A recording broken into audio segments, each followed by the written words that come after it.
Hello guys. So I thought I would show you my tomato bed plan. This is the layout of it and how I wrote it out on paper. It didn't go exactly as planned, and I'll show you those differences, but this was what I started with. My bed is 4 foot by 8 foot, and so since I'm doing square foot gardening, I have 4 squares going down and then 8 going across. And the tomatoes, I have tomatoes and peppers growing in the same bed, plus some other various things. The tomatoes are exactly where they're supposed to be, but the peppers actually had to change because of some sun exposure issues. But you can see that where I've got 4 squares, I put tomatoes, 3 of the tomatoes I put right in the center of a 4 square pattern. And that's because of the cage that I was using. They're really big cages, and so I had to pretty much take up 4 squares. But you can see that in the corners I had plans on putting filler, and right now they're not there because I started seeds too late and some of them didn't germinate, and so this filler is actually not there right now, and the only thing in my beds are the tomatoes and the peppers, and I'm going to go ahead and seed some carrots and everything. But as far as, like, I've got geranium, chives, nasturtium, I have some nasturtium to plant there. I was going to put lobelia and marigold and some parsley, and that just didn't work out because of various reasons. So right now it's just the 5 main tomato plants, and then I have 9 pepper plants. The plan was to have 10, but that had to change. And right now I'm in my garage because it's really sunny outside, and I tried to do this outside just a few minutes ago, and it was so bright that you couldn't see my paper here. And so I just wrote down the various types of tomatoes that I've planted and the different types of peppers, and this is just for my own records so that I can keep track of what's going on and who is where and all that kind of good stuff, so that I don't get confused when it comes to harvest time.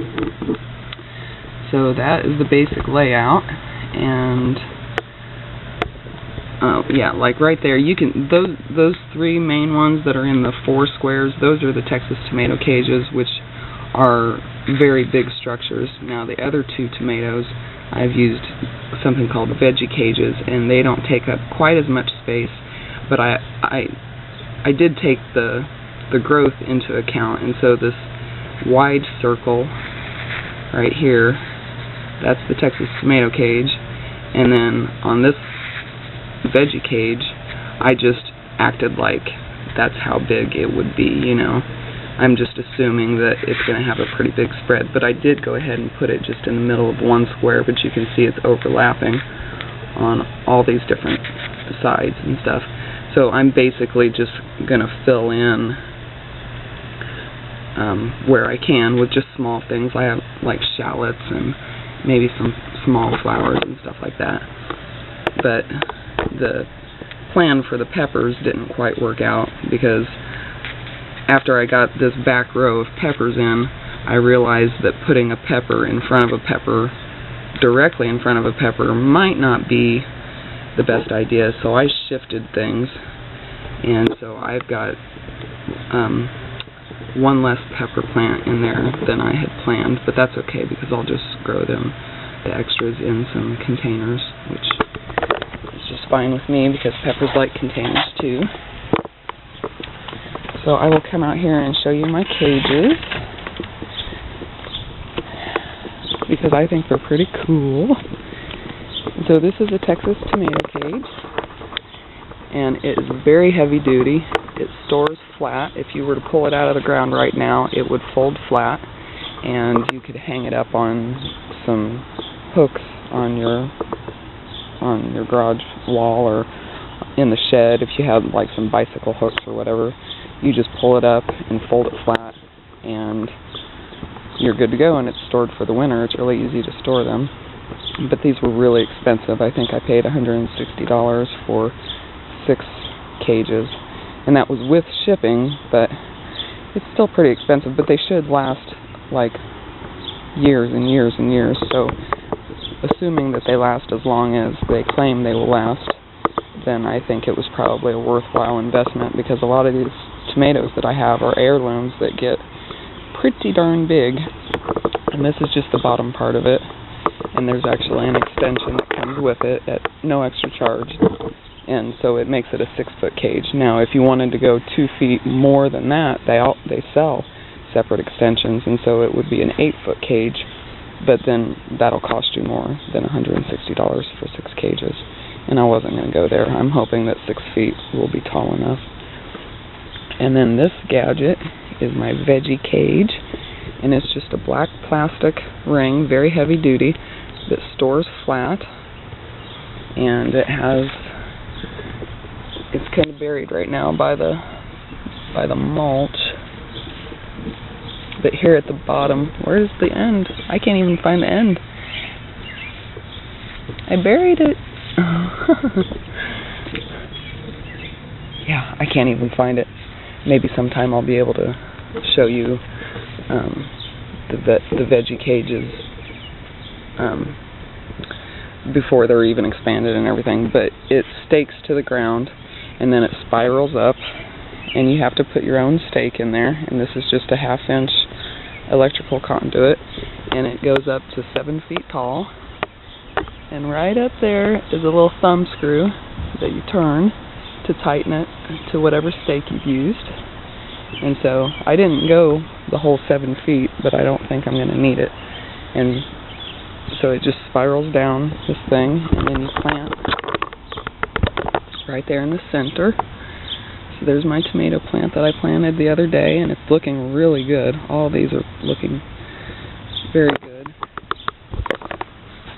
And so he'll just start growing right up through the cage, and you know, every day or every other day as it's growing, you just want to make sure that it's inside the ring. You don't want it to go sprawling anywhere, and more than likely I'll train these to a single stem. I'll pinch out any suckers in it or anything, just so that I can get upward growth. And so there's my other 2 Texas tomato cages and my other veggie ring. And like I said, I was planning on just putting small things here and there, like some chives and flowers and stuff like that, because the whole point of square foot gardening, of course, is to get as much food into as little space as possible. And then the plan was to have, I think it was 10 peppers, but I ended up only doing 9. So there's a set of 3 and another one and another one, and I offset them like this because I didn't like the idea of having one of these in front of another one. I mean, it probably wouldn't have mattered too much, but I wanted it to be, you know, kind of aesthetically pleasing as well as practical, you know. And so instead of this pepper being right here and me having this full square available, I offset it, and so just around here in the areas where I shifted it, I'll just go ahead and plant some shallots and maybe some carrots. And these areas here where the screen is, that's nothing right now. And I just put the screen on there because I'm going to be putting like carrot seeds and stuff, and I'll eventually need to put a piece of screen over it just to keep the seeds protected from the birds and everything. And so there's two whole areas there, plus all this various space, which isn't a lot, but you know, you can grow quite a few carrots in a little tiny space. And the plants are not looking good right now because it's already probably 95 out here, and the sun is beating down on them, and it's just really hazy and hot, and the flowers are wilting, and it's just not real happy right now. But these contraptions are called Veggie Rings, and I got it from the same company where I got the Veggie Cage. And again, here in the back is that thumb screw where you can loosen it and tighten it, and it moves up and down the stake. And so I chose to use 2x2 stakes here, and they're cut in half, and so they're just pounded right down into the soil. And as this pepper grows, I will move the ring up with it. And if you were doing tomatoes, you might need, 2 or 3 rings for a tomato plant, but a pepper plant is only going to need 1 ring. And this is in lieu of using one of those cheap tomato cages, which is also fine for peppers, but that's pretty much the only thing they're fine for, unless you have a small cherry tomato, because they're just not good for the regular heirloom tomatoes. And so hopefully this will work out okay, and I'll just move that ring up and down, and when it gets time I'll go ahead and put the extensions on here. And I'm going to have to make another part because I wanted to show you how we batten down the hatches, and I don't have time to do that in this video, so I'll do that next. Thanks. Okay guys, so I wanted to show you how we tether down these stakes, because it's a little bit different than growing right in the ground. These are really tall raised beds, and the soil is really loamy. There's a lot of compost in here, which is good for the plants, but then when you go putting a 10-foot electrical conduit down in there, even though I have, about 1.5 feet of soil to go down into, if you have a lot of high winds like we do, then it's probably beneficial to tether them in some way, because it's just one long skinny stake, and we have pretty high winds here, and I was just really afraid that it would sway, and if that whole thing came down with a great big tomato plant in there, I would be really, really unhappy. And so we took some fishing line. We actually got the spider wire because it's a triple braid, and it's supposed to be really heavy duty. I think this is a 50-pound test. And so what we did was, because I had 2 of these stakes in each bed, I have another bed just like it, and so we did the same thing over there. But to secure these stakes in case the wind started blowing them too bad, we tethered them front and back. So right here, this spider wire is going from an eye hook right here to, oh boy, it's sunny, it's going to the top of the stake, and right at the top of the stake, going down into this electrical conduit, we have those tent stakes. It has, a little T at the top, a little plastic T, and then the actual stake is probably 8 to 10 inches long, and it's normally what you would use to obviously stake down your tent when you're going camping and stuff. And so we took that tent stake and put it down into the pole on each of these poles, and then we took the fishing line and wrapped it around the top there, so where it was really secure. And then we brought the line down this way to that hook, which this hook was already there because this right here is a cable that we have going from the inside of the bed here. We put reinforcement in here because these beds are really tall, and we didn't want the tops of the beds to bow outward, and so we took a really heavy duty cable and went from one side over here to the other, and that's just an eye hook right there, and that's the hardware for it. And so these eye hooks were already there, which was convenient, and we did that twice, so because it's an 8-foot bed, so we did it right there and right there. And then on all of my beds I have the cables going across. But anyways, so we took the fishing line down that side, and then we took it down this side, and so that stabilizes it from front to back. And then each stake now has a cable going from the top down here, and it goes through my Texas tomato cage, but I don't think that's going to be a problem because it's right on the edge of the tomato cage. And so it's going through the cage into an eye hook right there, which we just installed. That wasn't there, but we put it there just for this particular project. And so both the stakes are done like that. Each one has a line going down to the sides. Sorry, it's really hot. So there's the other one. And then to secure the two of them together, because we couldn't very well take a line coming down here and going this way and a line going from that one to this one. So our solution was to take more fishing line, and after we put these supports in, we took the two stakes and tethered them together at the top. I don't know if you can see the line or not, but well, the idea is for it to be invisible, so that's pretty cool. I'm glad you can't really see it too much. But so that's how we tethered everything down, and so now this stake is not going anywhere at all. It's very secure, and it will not be blown over, because this is 50-pound test fishing line, and it's really strong stuff. And the way we have it set up, like I said, it's being pulled taut that way, this way, and that way. So in all four directions, it has tension on it. So barring some, horrible tornado or something, because we are in the Midwest, then these stakes should hold up just fine. Now the fishing line is probably only good for 1 year, but I don't plan on keeping all these stakes and cages out over the winter anyways, so next spring when we get ready to set the beds back up again, we'll go ahead and take more fishing line and just do it again.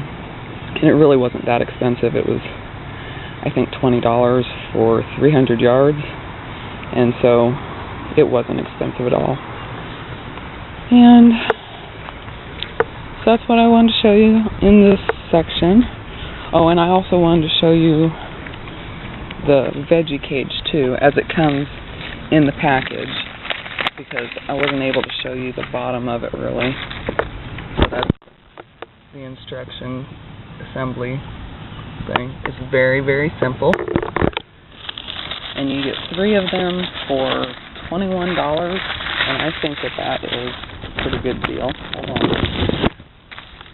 It's really not expensive at all. And then I think my metal conduit was $2 for a pole, so I think it was like $9 for everything for one stake. And so that's not bad at all, because I'll be able to use these year after year after year. And so when you get the veggie cage, this is what it looks like, and this is how you store it. I mean, it takes up like no space at all. And right here, it's kind of attached, so you just have to break those, and then it'll come up in a coil. So each side has this little attachment, but as soon as you break all those little things,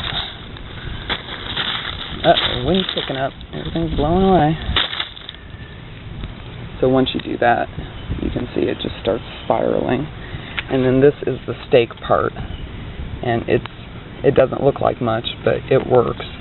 And right now, because it comes to you flat, that's how it looks like. But when you go to put it in the ground, you actually bend it like that, and that's the stake that goes right into the ground. And I couldn't really show you that in my bed because I had covered it all with mulch, and so you couldn't really see it. And then this is the screw, and you just break that off. It just comes right off. I'm not going to take that one off right now, but you just break that off and thread it through that hole right there. And sometimes it can be a little bit tight to get started, but it goes in pretty easily after that, after you first get it started. And that's where your stake goes, and it'll fit, wood stakes or rebar, electrical conduit, whatever you want to do. But if you're using this type of cages in raised beds, I really would recommend doing something like this tethering, because I mean, if your soil is anything like mine and it's nice and loose and soft, then you're gonna have that possibility that it could teeter over. And now if you're going directly into the ground and you have ground like mine, it's not going to teeter over. The hardest part would be getting your stake into the dirt, and you'd probably bend the stake while you were trying to put it in there. if your clay is anything like mine, because it's really hard to go in. Okay, and I showed you these stakes. They're just 2x2s cut in half, 8-foot sections cut in half, and we drove them down as far as we could. I made a starter hole with a PVC pipe to clean out some of the dirt, and then I stuck this down in there, and then I took my mallet and just pounded them down in there as far as I could, and I put my veggie ring on there, which I showed you already, and that'll just move up as the plant is growing. And so I think that's it. I just wanted to show you the cages and how I've got the tether set up and everything, and we've got the same thing over here. It's pretty much the exact same setup, except for the tomatoes. They're all different varieties of tomatoes, but I've got the same setup with the peppers. I don't have my rings on here yet. I just transplanted these last night, so I haven't put the rings on yet, but they don't need them right now. So I put all my stakes in, and all I have to do is go through and fill in some of these bare spots with carrot seeds and maybe onions and shallots, and hopefully I'll have some flowers to stick in there. I may actually have to go to the nursery and buy some flowers, even though I hate doing that. I like to grow everything from seed, but I started really late in the season, which is why all my plants are so small over there. And the flower seeds that I put into my little pots over here, they're just not germinating. I don't know if it's too hot or what, but they've got plenty of moisture, and so I'm not sure. I think it was just too late and it's too hot, and so I don't know. I may end up buying some flowers to plunk down in here, like I did with the nasturtiums, or excuse me, the impatiens, which totally hate being in the sun. I picked the wrong spot for them. Okay, guys, take care. See you later.